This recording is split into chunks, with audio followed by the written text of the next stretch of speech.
Synopsis of the Books of the Bible. Mark. By JND Darby. New Testament. The Gospel of Mark. Chapter 11. Christ presenting himself at Jerusalem as King. In that which follows, Mark 11, Jesus presents himself to Jerusalem as King. His reception shows the extent to which the testimony he had rendered had acted on the hearts of the simple. God ordained therefore that it should take place. There is little difference between the narrative here and in Matthew.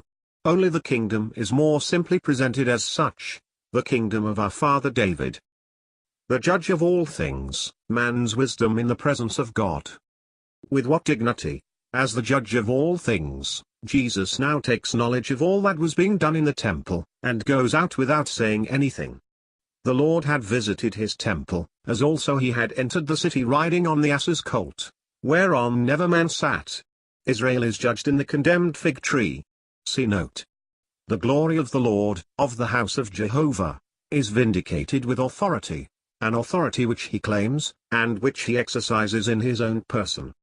The scribes and chief priests draw back before the ascendancy that his word had given him over the people, and he goes out of the city without being molested, notwithstanding their malice.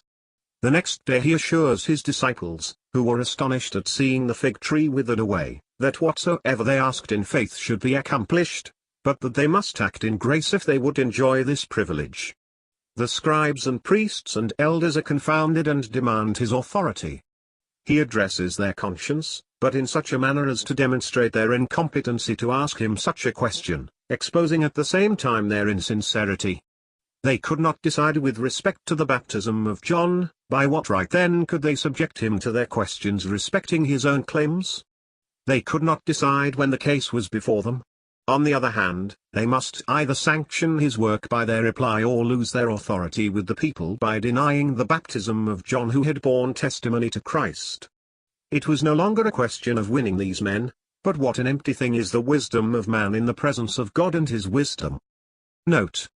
That is man under the old covenant, flesh under divine requirement, and no fruit to grow on it forever. End of note. Different characteristics of the Gospels of Matthew and Mark as to the change of dispensation. The change of dispensation has a more definite place in Matthew and the sin which rejected the king. In Mark, it is more the service of Christ as the prophet.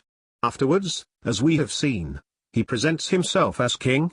And, in both Gospels, we see that it is Jehovah who fills the office which he has designed to undertake. Consequently, we find in Matthew more personal accusations, as in the parable of the two sons, Matthew 21 verses 28 to 32, and the detail of the change of dispensation in the parable of the marriage feast, Matthew 22 verses 1 to 14, neither of which is in Mark.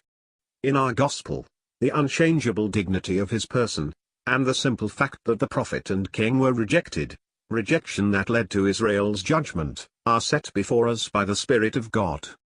Otherwise, it is the same general testimony we have reviewed in Matthew,